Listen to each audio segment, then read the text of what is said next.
ஒரு மேதை பகல் வேளை கையில் விளக்குடன் சென்றாராம். மனிதன் எங்கே காணவில்லை, தேடுகிறேன் நான் என்றாராம். பிறப்பால் வளர்ப்பால் இருப்பவரெல்லாம் மனிதர்கள் அல்ல என்றாராம்.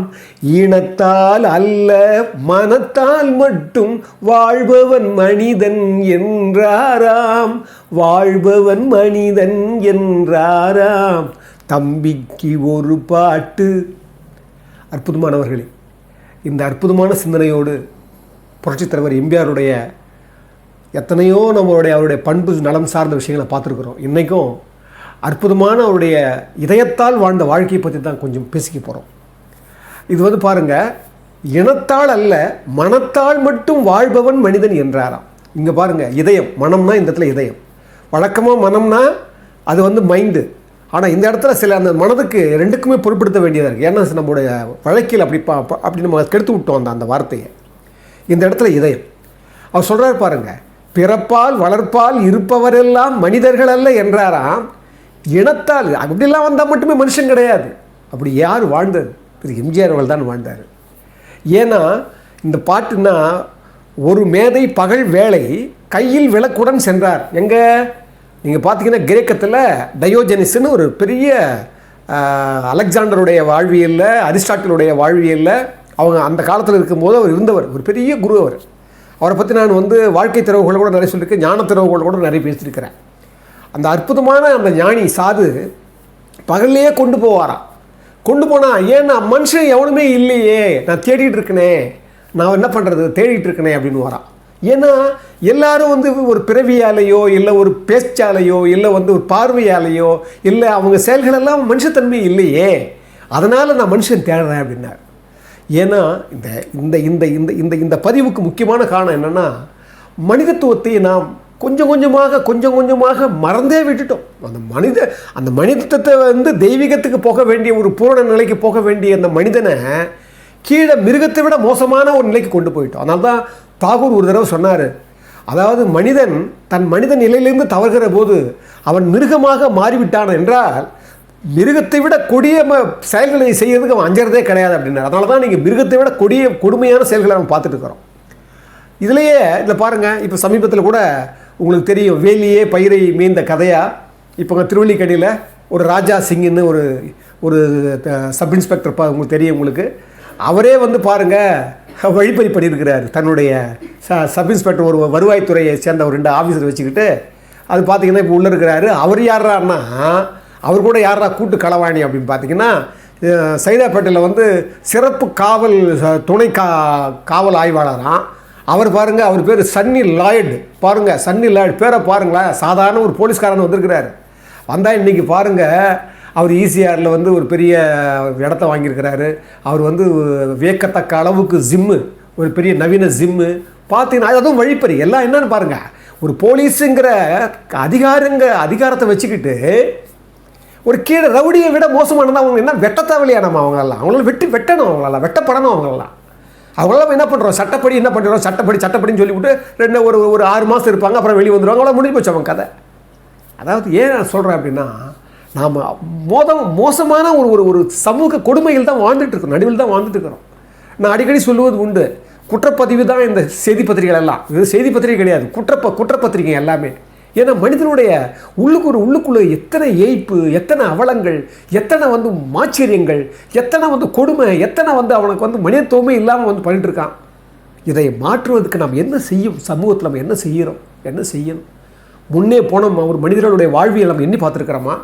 ஒரு மகாத்மா காந்திஜியிலிருந்து அந்த வழியாக வந்த ஒரு கர்ம வீரர் காமராஜிலிருந்து, பேரறிஞர் அண்ணாவிலிருந்து, இப்போ பேசிகிட்டு இருக்கிற திரு எம்ஜிஆர் அவர்களிருந்து, இன்றைக்கி பாருங்கள் அந்த கட்சி என்ன ஆகுது பாருங்கள். கொஞ்சமாவது ஒரு தலைமை பண்பு இருக்குது அந்த கட்சிக்கு. ஏன் காரணம் என்ன? ஏன் சமூகம் இந்த அவலத்தில் மண்டி கிடக்குது? காரணம் என்னென்னா, நாம் இதயம் சார்ந்த அந்த நல் உணர்வுகளை எல்லாம் விட்டுவிட்டோம். இந்த அன்பு, நன்றி, கருணை எல்லாத்தையும் தூக்கி போட்டோம். இதிலேயே பார்க்குறோம், அப்படிப்பட்ட ஒரு நிலையில் கூட ஒரு நல்ல மனிதர்கள் வாழ்ந்துட்டு தான் இருக்கிறாங்க. புத்தரா நல்ல கண்ணையா இருக்கார், இந்திய கம்யூனிஸ்டில் 100 வயசு இப்போ அவருக்கு.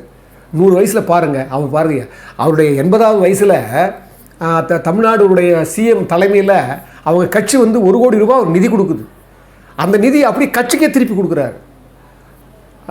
ஸ்டூடெண்ட்ஸ் ரெக்ஸ்ன்னு சொல்லி அருணாச்சலம் ஐயா, அவங்க தெரியும் உங்களுக்கு. அவர் வந்து தன்னுடைய சொந்த செலவில் அவர் கார் ஒன்று இல்லைன்னு அந்த விழாவிலேயே 80 வயசு யாருக்கு, நல்லக்கண்ணு ஐயாவுக்கு, காமராஜர் அரங்கத்தில் தான் நடந்தது அந்த விழா. அப்போ அந்த காரை கொடுக்குறாரு தன்னுடைய பங்கா அவர் வந்து உதவி செய்யணும்னு. அந்த காரையும் கட்சிக்கு கொடுத்துட்றாரு. எப்போனா தேவைப்பட்டானா எடுத்துக்கிறப்பான்னு சொல்லி அங்கேயும் கொடுத்துட்றாரு. பாருங்கள், தனக்குன்னு அவங்க வாழவே இல்லை, ரொம்ப எளிமையாக வாழறாரு. எதை இருந்தாலும் நேர்த்தியாக அவர் எளிமையாக போகிறாரு. அப்படிப்பட்டவங்களும் இங்கே இருக்கிறாங்க. இப்போ சமீபத்தில் உம்மன் சாண்டின்னு சொல்லி பார்த்தீங்கன்னா கேரளாவில் சிஎம்மாக இருந்தவர் காங்கிரஸில். அவர் பாருங்கள், அவர் புற்றுநோயில் இறந்துடுறாரு. இறந்த உடனே அவருக்கு வந்து ஒரு அரசாங்க ஒரு மரியாதையோட ஊர்வலம் கொடுக்கணும்னு நினைக்கும் போது அவருடைய மறுத்திருக்கிறாரு. எனக்கு ஒரு சாதாரணமான ஒரு நிகழ்வாகவே இருக்கட்டும், எனக்கு அந்த அரசாங்க மரியாதை தேவையில்லை, இறந்து போன பிறகு எனக்கு தேவையில்லைன்னு மறுக்கிறாரு. அதையும் மீறி அந்த கவர்மெண்ட் கொண்டு போய் சொல்லும்போது அந்த பெண், அவங்களுடைய பெண் சொல்கிறாங்க, எங்கள் அப்பா அதை விரும்பலை, தயவு செஞ்சு வேளான்னு மறுக்கிறாரு. அப்படியே வாழ்ந்தார். இப்போது எம்டி வாசுதேவன் நாயர்னு சொல்லி ஒரு இலக்கியத்தில் சாகித்ய அகாடமி ஞானப்பீடம் அவங்க விருதெல்லாம் வாங்கினவர், பெரிய ரைட்டர். உங்களுக்கு தெரியும், அவர் ஒரு டைரக்டராக இருந்திருக்கிறாரு சினிமாவில். எங்களுக்கெல்லாம் ஒரு பெரிய அவருடைய படங்கள் பெரிய பெரிய கோலோச்சன படங்கள்லாம் இருக்குது. அவர் பாருங்கள், ஒரு சமீபத்தில் 90வது விழாவுக்கு அரசாங்கமே நடத்துது அவருடைய பிறந்தநாள் விழாவுக்கு. அந்த அரசாங்கம் அந்த விழா நடத்தும் போது முதலமைச்சர் மத்தியிலேயே அவர் வந்து கண்டிக்கிறார். எதுக்கு இவ்வளோ பெரிய பொடோடமும், ஏன் இவ்வளோ கோலாகலம், ஏன் இந்த செலவு தேவைதானா, இதை யோசிக்கணும்னு சொல்லி என்ன பண்ணுறாரு, விழாவிலேயே அவர் எதிர்பார்க்கல, அந்த விழாவிலேயே அவர் கண்டிக்கிறார்.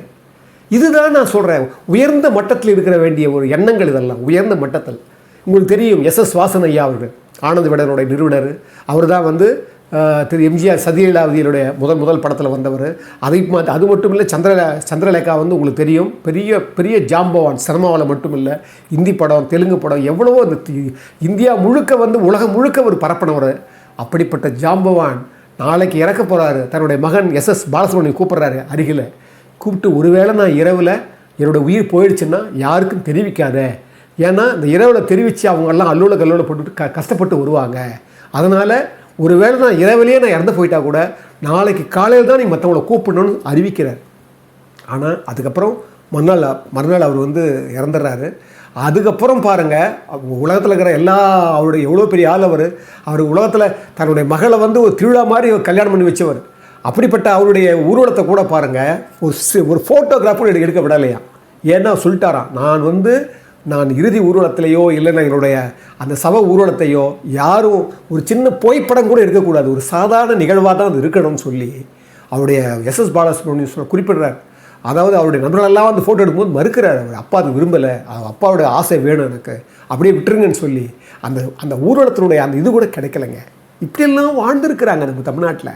இதை இப்போது நான் நல்ல கண்ணையாக வாழ்ந்துட்டுருக்கிறார். ஏன்னா இதெல்லாம் உங்களுக்கு குறிப்பிடுறேன்னா, அந்த பண்பு நலம் சார்ந்த விஷயங்களை நான் மறந்து விட்டோமே, நம்ம என்ன பண்ண போகிறோம்? இப்போ பாருங்கள், ஏன் இந்த பண்புல எம்ஜிஆருடைய பண்புகளை நம்ம கொடுத்துட்ருக்குறோம். எம்ஜிஆர் பார்த்துங்க சொன்னோம் பார்த்தீங்களா, அந்த பாட்டியே சொல்லுவார், கை 2 கால் 2 கடவுள் கொடுத்தான் மனிதருக்கு, இதயம் மட்டும் ஒன்று வைத்தான் சிந்தனை ஒரு வழி செல்வதற்கு, உயர்ந்தவர் யாரும் சுயநலம் இருந்தால் தாழ்ந்தவராவார் தரத்தாலே, உழைப்பால் பிழைப்போர் தாழ்ந்திருந்தாலும் உயர்ந்தவராவார் குணத்தாலே, உயர்ந்தவராவார் குணத்தாலே. தம்பிக்கு ஒரு பாட்டு. பாருங்க, இந்த குணம் இருக்கணும். பண்பு, குணம்னா என்ன? பண்பு தான் குணம்னா. இந்த பண்பு குணநலத்தை விட்டுட்டுமே நாம் கீழே இருந்தால் கூட அந்த குணம் பெற அதனால தான் வெள்ளத்தனைய மலநீட்டம் மாந்தர்தம் உள்ளத்தனையது உயர்வு அப்படின்னாரு ஊக்கமுடைமையில். நாம் என்ன பண்ணிட்டோம், அந்த குணத்தை பண்பை நம்ம தவற விட்டுட்டோம். ஏன் அந்த பண்பை தவற விட்டுட்டோம்? திரு எம்ஜிஆருடைய வாழ்க்கையில் பாருங்கள், அவர் எப்பேற்பட்ட பண்புகளை வளர்த்துருந்தாரு பாருங்கள். சில குறிப்புகளை சொல்கிறேன். நானியன் பிறந்தன் எழுதியிருப்பார் அவர். அதாவது 1959 சீர்காழியில் உங்களுக்கு தெரியும், அவருடைய அந்த நாடகத்தில் குண்டுமணியை தூக்கி போடும்போது அவர் காலிலே விழுந்து என்ன பண்ண, கால் உடஞ்சி போகுது. கால் உடஞ்சி போன உடனே பாருங்கள், அவர் வீட்டில் இருக்கிறாரு. திடீர்னு அவர் சொல்கிறாரு, எம்ஜிஆர் எழுதுகிறாரு, எத்தனை பேருடைய அன்பை நான் சம்பாதிச்சு வச்சுருக்கேன் பாருங்கன்னு சொல்லி குறிப்பு சொல்கிறாரு. ஒரு நாள் 2 இளைஞர்கள் வராங்க அவரை பார்க்குறதுக்கு. அவரை பார்க்கணுன்னு சொல்லிட்டு வராங்க. எம்ஜிஆர் வர சொல்கிறாரு. வந்து இப்போ உட்காடுறாங்க, பக்கத்தில் உட்காந்து அவர் காலை தொட்டு பார்க்கணும் அனுமதி கேட்குறாங்க. உடனே எம்ஜிஆர் வருத்தப்பட்டு தொடர்றதுக்கு அனுமதிச்சுட்டு அந்த 2 இளைஞர்களும் அப்படியே அந்த காலை தொட்டு பார்த்துட்டு தேம்பி அழுகுறாங்களாம். சொல்கிறாங்களாம், நீங்கள் யாருக்கும் எந்த துரோகமும் பண்ணதில்லையே, உங்களுக்கா ஆண்டவன் இப்படிப்பட்ட ஒரு கொடுமையை கொடுத்துருக்கணும், உங்களுக்கா இந்த நிலைமை அப்படின்னு அவங்க தேம்பி அழ திரு எம்ஜிஆர் அவர்கள் தேம்பி அழறாராம். ஏன்னு சொல்கிறாரு, உடனே குறிப்பிடுறாரு, அவங்க அழுதாங்களே அதுக்காக நான் அழலை, நான் ஏன் தெரியுமா அழுதேன், அந்த 2 இளைஞர்கள் வந்தாங்க பாருங்கள், அந்த 2 இளைஞர்களும் பார்வையற்றவர்கள். பாருங்கள் என்ன ஒரு குறிப்பு பாருங்கள், அந்த பார்வையற்ற இளைஞர்கள் நீங்கள் யாருக்கும் எந்த துரோகமும் பண்ணதில்லையே, நீ நல்லதானே பண்ணீங்க, உங்களுக்காக இந்த நிலைமையை ஆண்டவன் கொடுக்கணும்னு அழுதும்போது எம்ஜிஆர் மனம் தாங்காமல் சொல்கிறாரு, நான் என்னுடைய வலிக்காகவோ அப்படிக்காக நான் அழலை, அந்த பார்வையற்ற இந்த இளைஞர்கள் 2 பேரும் இதுக்காக எனக்காக அழுதாங்களே, இந்த வழியை நான் பார்த்துக்கிட்டு எனக்கு நான் என்ன செஞ்சேன் அவங்களுக்கு, அப்படியே நான் தேம்பி எனக்கு அழுக வந்தது. அது மட்டும் இல்லை, என்னை அவங்க பார்க்க வரும்போது மாம்பழம் கொண்டு வந்திருக்கிறாங்க, மாங்கனி. அந்த மாங்கனியை கொண்டாந்து கொடுத்துட்டு போனாங்களாம், வாங்கிட்டு அவங்க போன பிறகு திரு எம்ஜிஆர் சொல்கிறாரு, அந்த மாங்கனியை அறுத்து சுவைப்பதற்கு 2-3 நாள் என்னால் தயக்கமாகவே இருந்தது, நான் அறுக்கவே முடியல, எனக்கு மனசே வரலன்றார். அதான் அன்பினுடைய உச்சம். பாருங்கள், ஒரு பார்வையற்ற ஒரு இளைஞர்கள் கொண்டு வந்ததை அந்த மாங்கனியை கூட என்னால் அறுக்க முடியல. நல்லா கவனிங்க. அப்போ என்ன, அவங்க கொண்டு வந்த அன்பு கூட அதை அறுக்கிறதுக்கு எனக்கு மனசு வரலன்னு சொன்னால் அவங்க அன்பு எவ்வளோ உயர்ந்தது, அந்த அன்பை இவர் எவ்வளோ உயர்ந்ததாக எடுத்திருப்பார். இதுதாங்க வாழ்க்கை. அது சொல்கிறார், எப்படி இவங்க வந்தாங்க, எப்படி இவங்க அது வரக்கூடிய சந்தர்ப்பம் என்னன்னு சொல்லும்போது அதுக்கு ஒரு முன்னுரை சொல்கிறார். ஒரு பொங்கல் ஒரு விழா, பொங்கல் தினத்தன்று என்னாச்சுன்னா, ஒரு பார்வையற்ற பள்ளிக்கூடத்துக்கு நான் பொங்கல் கொடுக்குறதா சொல்லியிருந்தேன். அப்போ நான் போகும்போது அப்போ மத்திய அமைச்சராக திரு சி சுப்பிரமணியம் இருந்தார் காங்கிரஸில், அவரும் எதேச்சியாக அன்றைக்கி வந்தார். நாங்கள் 2 பேர் தான் அந்த பள்ளிக்கூடத்துக்கு போனோம், பார்வையற்ற பள்ளிக்கூடத்துக்கு. உள்ளே போனால் என்னென்னே தெரியாமல், வயதே தெரியாமல் 5 வயது 4 வயது குழந்தைங்க, சில 10 வயது 15 வயது குழந்தைங்க எல்லாம் இருக்குதுங்க. எல்லாமே பார்வையற்றவர்கள், நல்லா ஞாபகம் வச்சுங்க. உடனே உள்ளே போய் அவங்கெல்லாம் செய்யும்போது எல்லாரும் அவங்க 2 பேரையுமே வாழ்த்தி, அந்த பிள்ளைகளெல்லாம் சி சுப்பிரமணியம், எம்ஜி ராமச்சந்திரன் 2 பேருமே நல்லா வாழணும்னு சொல்லிட்டு அந்த பிள்ளைகள் வாழ்த்துன உடனே அதில் ஒரு பிள்ளை ஒரு மாணவன் கேட்குறாராம், ஆமாம் இங்கே எம்ஜிஆர் வந்திருக்கிறாரா அப்படின்னு கேட்டாராம்.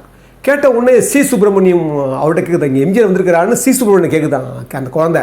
உடனே ஆமாம் வந்திருக்கிறாருன்னு சொன்ன உடனே அவர் கொஞ்சம் பேச சொல்லுங்களேன் அப்படின்னு ஒரு குழந்தை சொல்லுதான்.